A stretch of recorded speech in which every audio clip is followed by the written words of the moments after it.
right, so on number 18, we've got ACKJ as a rhombus. So we make sure that we focus on those rhombus properties. AC, right here, is going to be 6y plus 4.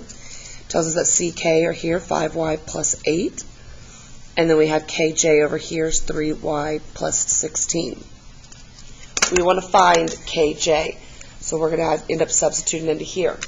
Now we have 3 different sides labeled, but what we know about a rhombus is the parallelogram is going to have all 4 sides congruent. So it actually doesn't matter which 2 of these you use to set equal to each other. I like smaller numbers, so I'm going to take the 5y plus 8 and the 3y plus 16. So again, we've got all sides congruent. That's our property we're looking at. And we'll set these equal to each other. 5y plus 8 is equal to 3y plus 16. And go ahead and go through and solve. Make sure that you've paused and go solve it on your own. So obviously I'm going to go very quickly with this. Subtract that 8. We get 2y equals 8. Running out of room. Divide by 2. Y is going to come out to 4. Now this is not our answer because we wanted KJ.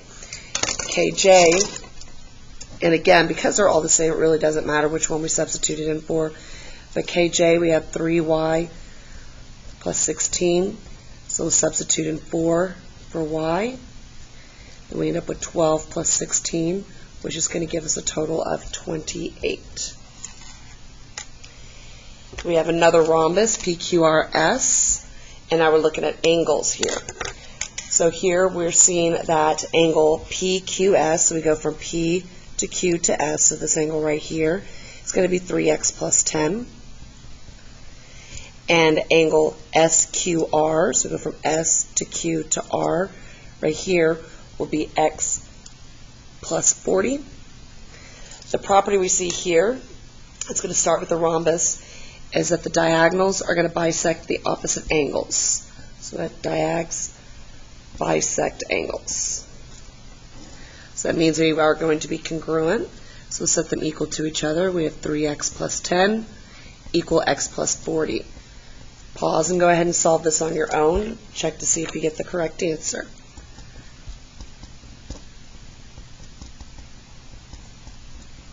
Move my constant over.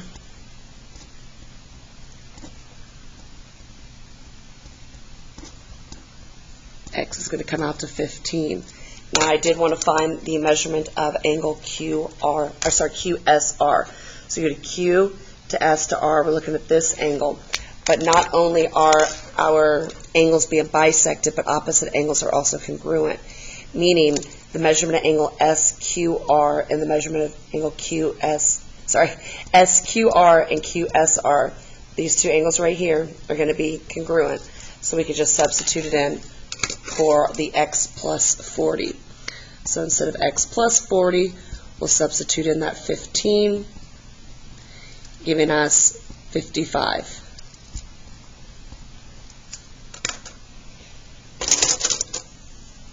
Next, on number 20, we're looking for the measurement of angle G.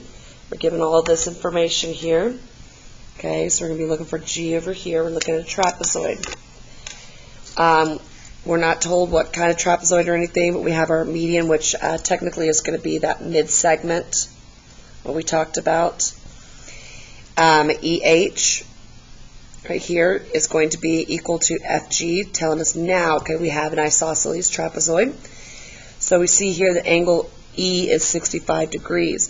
Well, with an isosceles trapezoid, if you remember, our base angles are going to be congruent. So E and F will be congruent, H and G will be congruent. And also our consecutive, we have exactly 2 pairs of consecutive angles that are supplementary. So angle E and angle J will actually be same side interior angles. Okay? So first we need to remember our base angles are congruent. And so we can also say over here, we can either use angle E and angle F, change angle F to 65, and go. There's several different routes we can take. But technically, also with an isosceles trapezoid, your opposite angles will be supplementary as well. So here, we'll go ahead and address the fact that we do have Same side interior angles, which will be supplementary.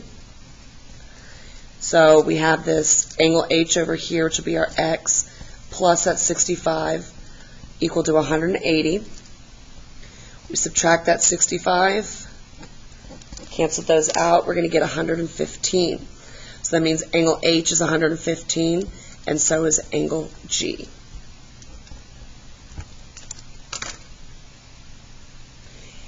EFGH on number 21 is a trapezoid with, again, your mid-segment is segment JK. Go ahead and start labeling some pieces here. We have that EF, so EF up here is going to be 36. JK, right here, the mid-segment is going to be 4X. And GJ, the other base over here, will be 2X plus 6. Now in our notes, we didn't have a lot of algebra with this, but we're still going to be using the exact same formula. We are going to be, I'm just going to use the second formula I showed my students where we had our mid-segment is equal to base 1 plus base 2 over 2.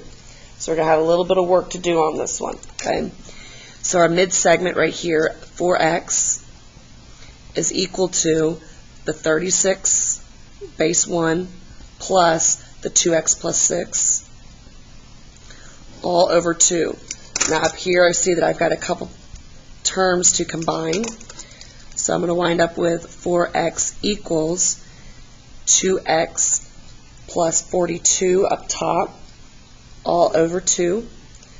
So now, as we've learned, we need to place this over 1 so we can cross multiply. Here, we're just going to wind up with, I'm going to move it over here. I'll change colors to help you guys out too. We're going to have 2X plus 42 is equal to, and we cross multiply the other, we're going to wind up with 8X. So we'll move our variable with a smaller coefficient. So move that 2X. We're going to get 42 is equal to 6X. I'm so sorry, you guys know I'm normally not very sloppy with this. There's not a lot of room for this one. Then we divide both sides by that 6. 42 divided by 6, we're going to get X equals 7. Now, we did want to find JK. Again, not a whole lot of room to work with here. So I'm going to change colors so it's a little bit easier for you guys to see. Luckily, JK was just 4X. So all we have to do is substitute that 7 in for X, and we come out with 28. All right, number 22, the last one on here. This one will be a little bit easier. We don't have a lot of variables going on. We're going to use that same mid-segment formula that I did a minute ago. We're going to have base 1 plus base 2 all over 2. So here we don't have our mid-segment. Our mid-segment is going to be X. And then we'll have base 1, 27, plus base 2, 33, all over 2. 27 plus 33 is going to give me 60 over 2. So my mid-segment ends up coming out to be 30.